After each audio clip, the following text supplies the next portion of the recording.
जी दया है। दया है निर्मल साहब महाराज जी। जी साहब, जी साहब। आज 8 जून 2026 की रात्रि पहर के 4 बजे से पूरन साहब द्वारा रचित बीजक पाठ का पाठ बीजक साहब द्वारा किया गया।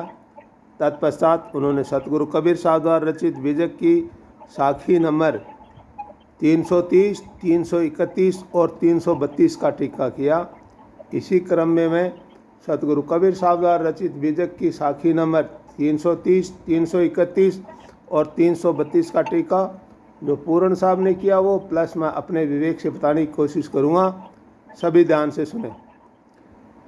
बोलत ही पहचानिए साहू चोर का घाट, अंतर घट की करनी निकरे मुख की बाट। इसमें सतगुरु कबीर साहब समझाते हैं कि मुख से बोली के निकलते ही अच्छाई बुराई के लक्षण पहचाने जा सकते हैं, क्योंकि जो दिल की करनी है वही बातें तो वाणी के द्वारा मुख के रास्ते से निकलती है, लेकिन हृदय की बातें समझ सके ऐसा बिरला ही कोई होगा।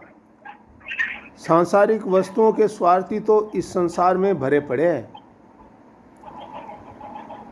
आगे बताया, दिल का महरमी कोई न मिलिया, जो मिलिया सो गर्जी, कहे कबीर आसमान ही फटा, क्यों कर सीवे दर्जी।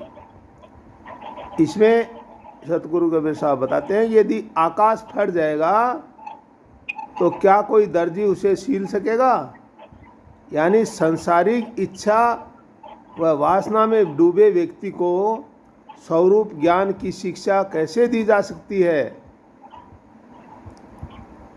और आगे बताया, ई जग जरते देखिया अपनी अपनी आगी, ऐसा कोई ना मिला जासो रहिए लागी।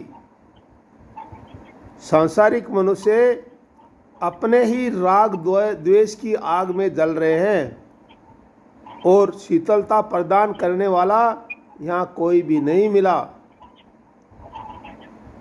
तो आज की जो 3 साखी है इसमें सतगुरु कबीर साहब ने बताया है कि मनुष्य की अच्छाई और बुराई इसका पता उसके मुखार बिंदु से निकलने वाले शब्दों से ही पता चल जाता है, क्योंकि जो उसकी इच्छा है, जो उसके दिल में बात आ रही है वो ही वो अपने मुखार बिंदु से निकालेगा।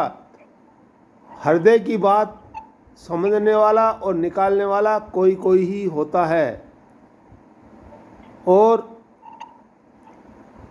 उन्होंने उदाहरण दिया है कि जैसे आकाश फट जाए तो उसको कोई सील नहीं सकता, क्योंकि सांसारिक उसकी जो इच्छा है, उसकी जो वासना में डूबे हुए व्यक्ति हैं वो स्वरूप ज्ञान की शिक्षा को उसको कैसे दे सकते हैं। उसको स्वरूप ज्ञान की जो शिक्षा है वो दे नहीं सकते, बहुत मुश्किल है। और सांसारिक मनुष्य जो है वो अपनी ही राग द्वेष के अंदर जलता जा रहा है। उसके अंदर बिना गुरु के शीतलता कोई प्रदान नहीं कर सकता।